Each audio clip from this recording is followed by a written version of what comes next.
现在心率160，配速403，加油加油！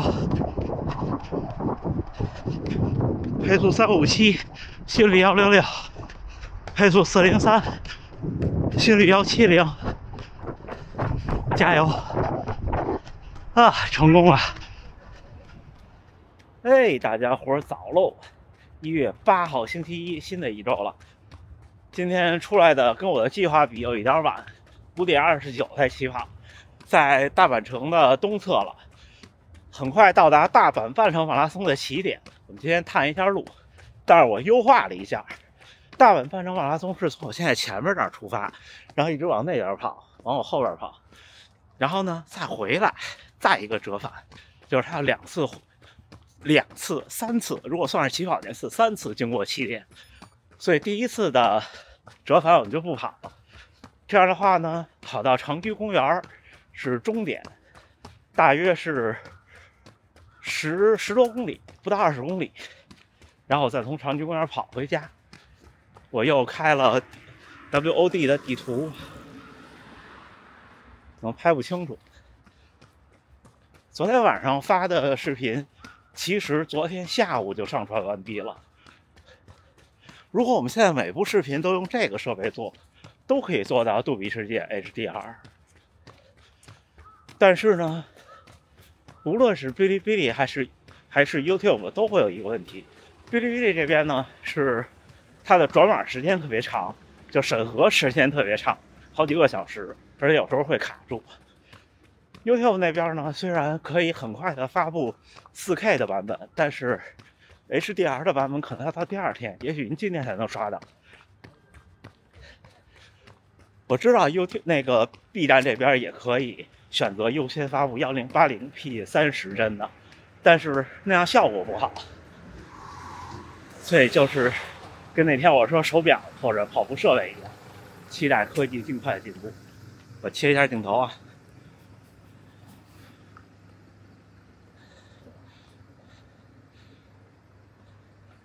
大家看，半马的起点差不多就是这儿，差不多就是这儿，这条路，从这儿一直往那边跑，一直往那边跑，那边是正南方向几乎，然后跑过去，然后再回来，然后再跑到那头去，然后再回来，就一直往南，就不回来了。所以呢，我们模拟第一次回来回到这儿大概是2、3公里的样子。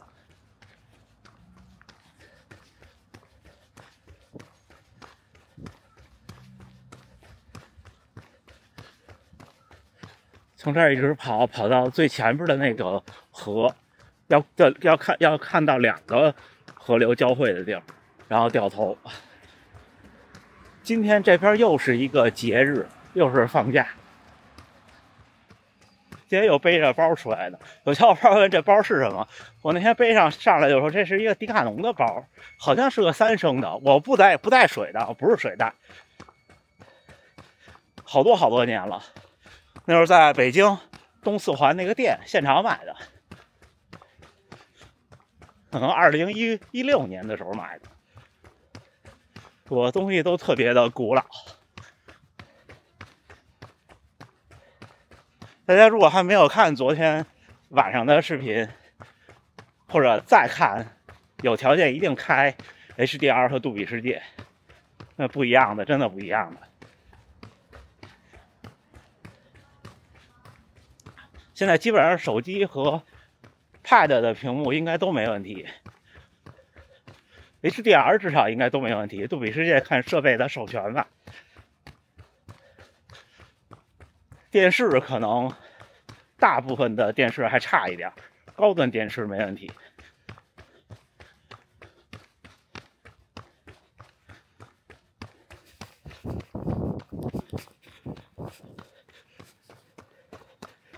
第一条河，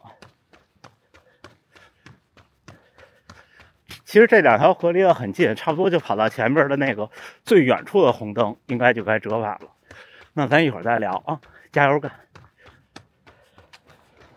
小伙伴们看，就是这儿，大家可以看屏幕上的地图。回头我把半马的地图也贴出来，但是我估计不会有人来跨国参赛参加半马的比赛吧，应该都是这边的小伙伴。这两天我们跑团的小伙伴好多去探路全马的路线了，就是到这儿，这又是另外一条河的就是一条河的另外支流了，然后到这儿再折返，再回，之后就一路向南了。一路向南是一条大直线，就到达长居公园的入口了。对，半马其实简单的，半马简单主要是因为时间短，一眨眼就过去了，难受就难受这一会儿。我们差不多到了半马将近10公里的地方，今天我没有太刻意算距离，就想大概看看路线。一直是直路，中间有一段微微的缓坡，然后就是微微的下坡，到前面的红绿灯左转。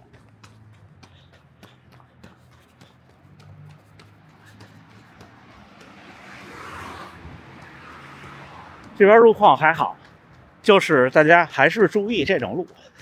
如果您去一个南方城市、雨水大的城市，这种路一般修的比较斜，它为了排水。有时候在倾斜的路上跑，时间长了，两个脚不舒服。这个路口左转，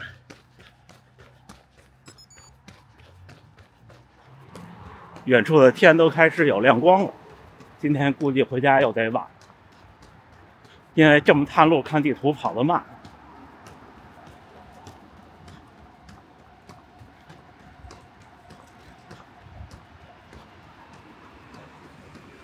大部分就是上下2车道，就是上一个方向2车道，回来2车道。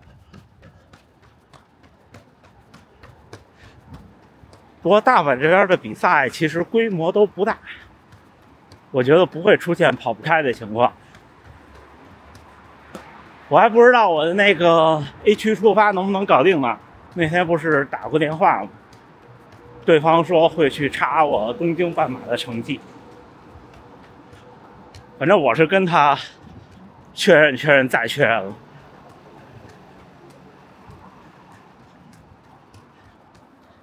看看路线啊，这边看给大家看一下。你看我们在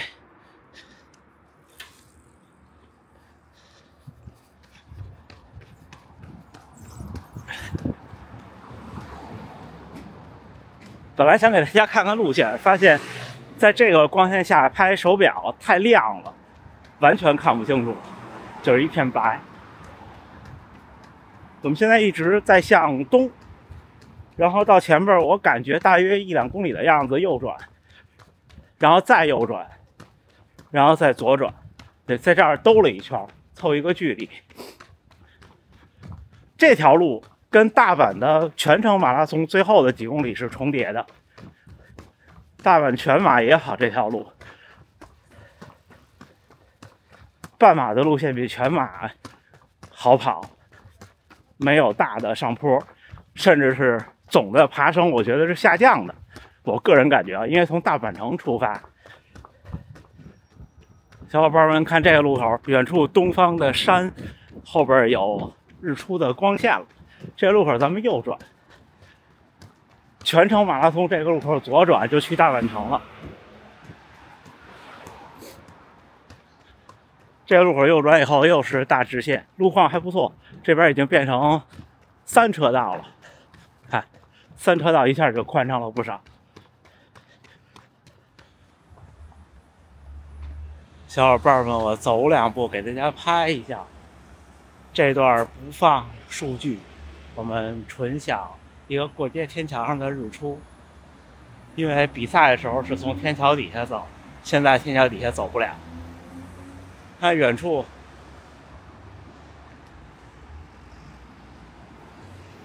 各位早上好，各位早上好。看远处的云，云后边的朝霞，那边是黑色的是山，越过山就是奈良的方向。晨跑有时候就是会有不期而遇的小惊喜。这边就是西边，正在等待日出。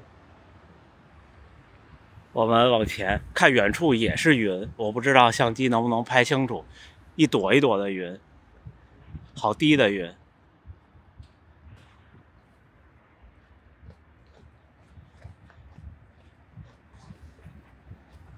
再看一眼，再看一眼，我就离开了。加油，加油！小伙伴们看到了一个特大的麦当劳，这个路口右转。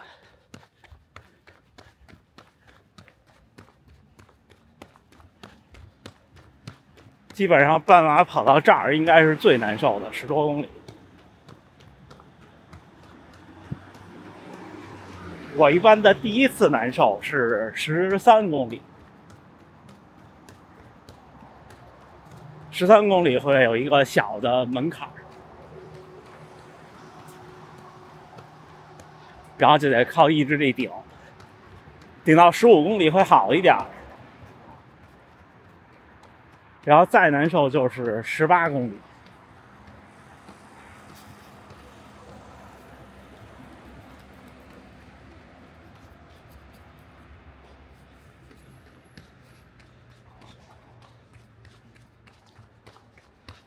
我比较熟悉的半马赛道就是北京，13公里差不多就是在安贞桥，到安贞桥下的时候真的是挺难受的，要很顶很顶。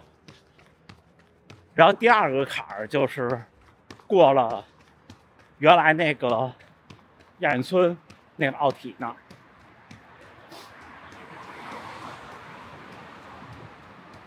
过了那儿以后，过了那个民族园那个桥。就是周六直播给大家看，那次和无意中和马老师同框的那个地儿，那个地儿真的好难受啊！因为那地儿观众也少。我记得有一年半马跑到那儿，旁边遛弯的老大娘喊的：“孩子们加油，孩子们加油！”哎呦，给我感动坏了。人岁数越大，越喜欢别人叫孩子们，就喜欢老人管你叫孩子们。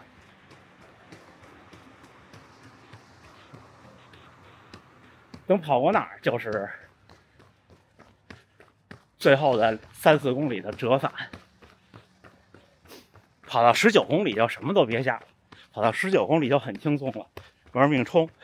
那时候你可能有那种跑不动的感觉，但是内心想冲的状态。而真正难受的时候是，其实你还跑得动，但是内心不想冲的状态。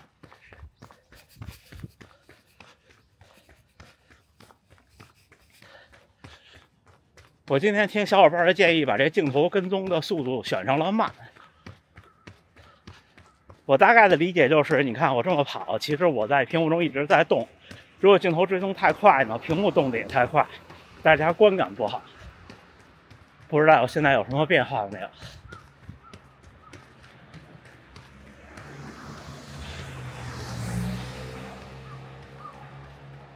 我是买了 DJI 的那个 Care。还有个特有意思的事儿，我买的时候因为在这边买，名字填英文的拼音，我填的是对的，我都截图了每一步。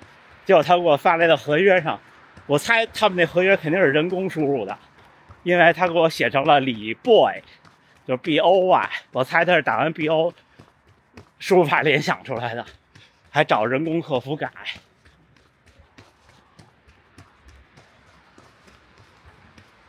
天亮了，一会儿再折返了以后，我们也许换相机拍。这个就是举着有点沉，这样，其他都挺好的。到前面的大路口左转，很快左手边就是长居公园了。之后从长居公园体育场那个口进去，差不多就是我上次长居半马最后那段开机的地方。然后同样的路线，区别是最后要跑进体育场。这是我人生中第3次终点进体育场，第4次跑进体育场。因为其中有过一年北京的半马是从鸟巢里跑过，就是不是终点，也就是说我跑进过2次鸟巢，还可以哈，这儿左转，所以进到公园里还有将近2公里。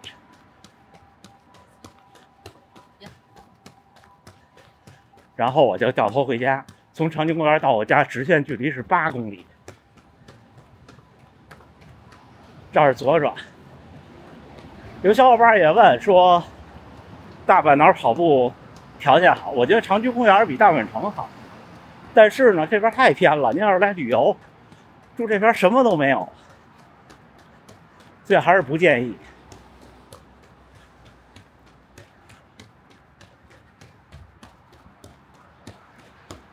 小伙伴们来玩，优先选择本町周围居住，去哪儿都不远，而且特别繁华。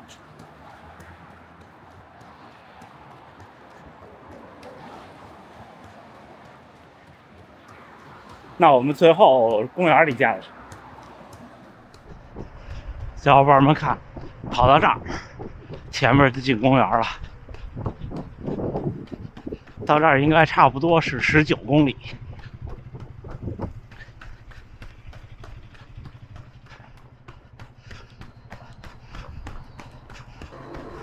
基本上跑到这儿就什么都别想了，然后呢，过了15公里，补给站也不要进了，就全力以赴。5、6公里很快的。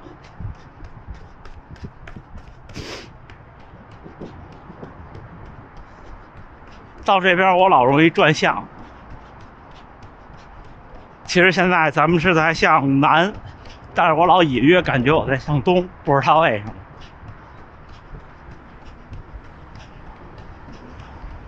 那次大河源先生说，这边有一个跑步和运动的商店，一位打工的黑人兄弟，全程马拉松210以内，今年也跑大阪的半马和全马，但是因为这2年都没有跑比赛，没成绩，所以只能在 B 区出发。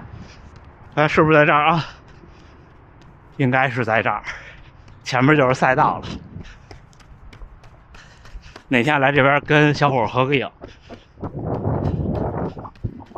他应该也是在这公园训练。看，这就是最后要进的体育场。上次我就是在这儿开始拍摄的，差不多。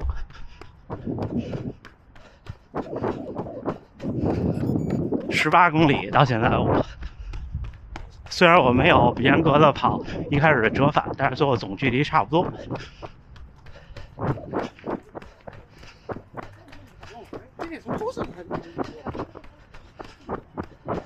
是不是半马还是很简单的？因为全马你不管平常跑多慢，就是假设我今天训练，我就慢慢跑个42公里，累得要死要活的，对吧？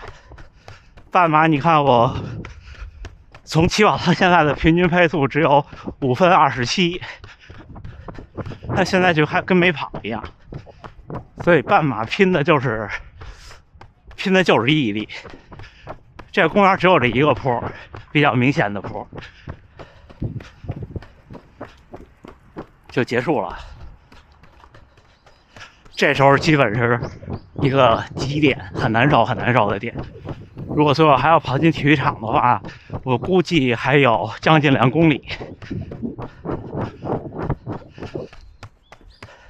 这时候你千万不要想还有2公里，因为这时候应该已经过了19了，你就想还有1公里，然后过了20公里再说。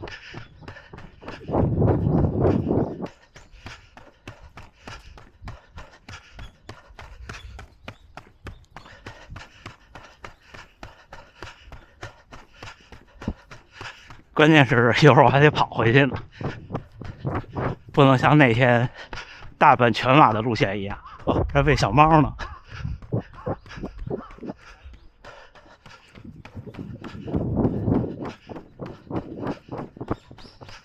今天降温了，这边好冷。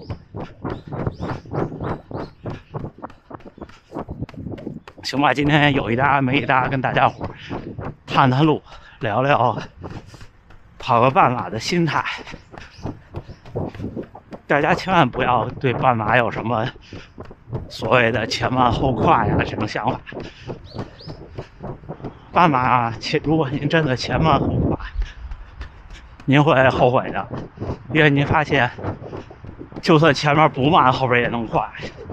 如果您到后边崩了，那您就还是得再打基础。不过很快，基本上您要是认真跑步训练1-2年，半马就可以以您自己很不错的配速全程冲下来了，只不过就是不够快而已。那时候我半马跑1小时49的时候，我也觉得我是全程冲下来的。所谓的全程冲下来的感觉，就是你最后1-2公里还能保持速度就行了，用不了多久就能练成。所以小伙伴们可以多试试，先用半马测验自己，或者参加比赛，这样就会特别有信心。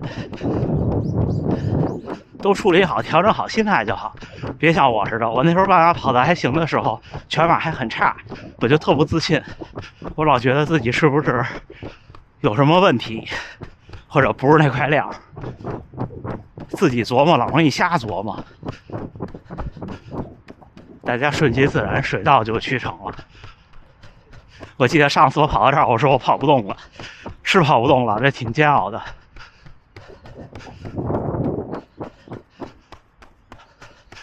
那咱们看看最后的2公里、1公里半的赛道吧。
我正好跑到20公里。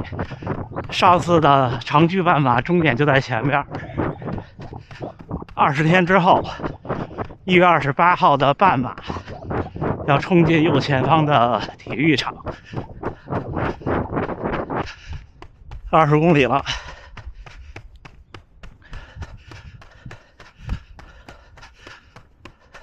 就上次跑到这儿也觉得体育场太大了，望山跑4马，觉得好远呀。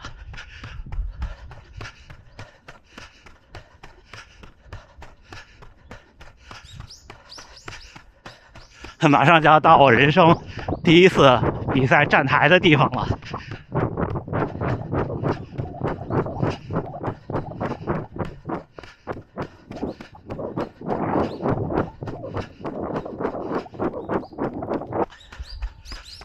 倒是不知道从哪个门进。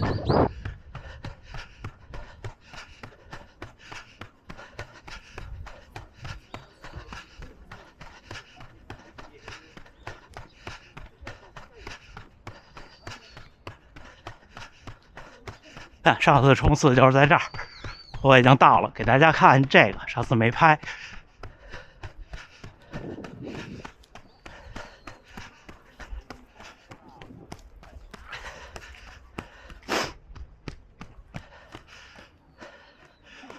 看这个，这儿是 start 公园一周2813米，能看清吗？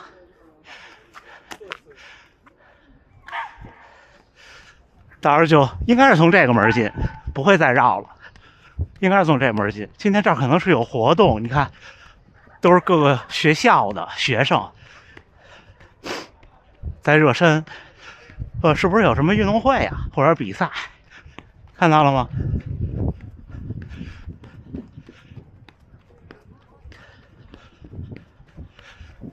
那边还有一个配套场地，可能是热身的。这儿好像也是一个配套场地。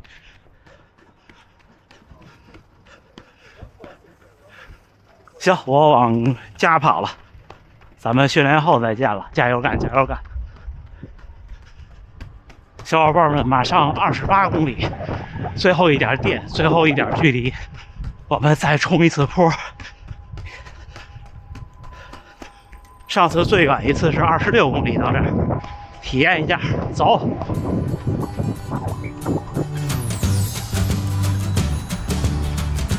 现在心率160，配速403。今天还是零补给，没吃没喝。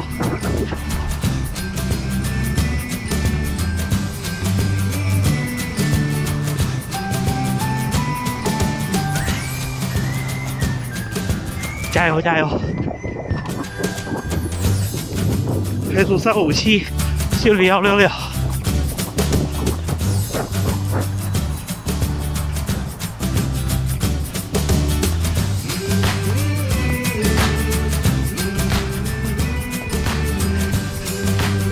配速403，心率170。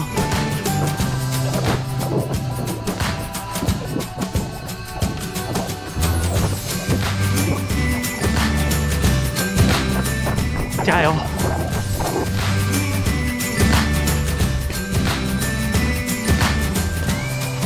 上1公里配速402，现在356，171。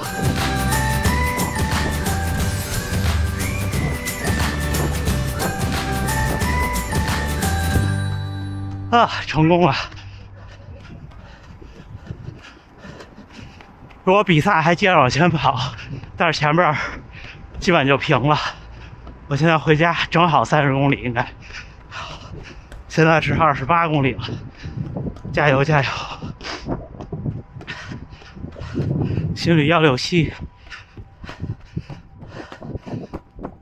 比我想象的乐观。哎，1月8号，星期一，新的一周，清晨8点06，训练结束，比我想象的快一点。今天的整体平均配速是5分05，但是呢，我今天跑的是最后从长居公园冲进去就开始加速，最后的将近10公里都在4分10以内，一直到冲完坡，冲完坡最后的1公里多，稍微的就是减速，减到了一个匀速的配速。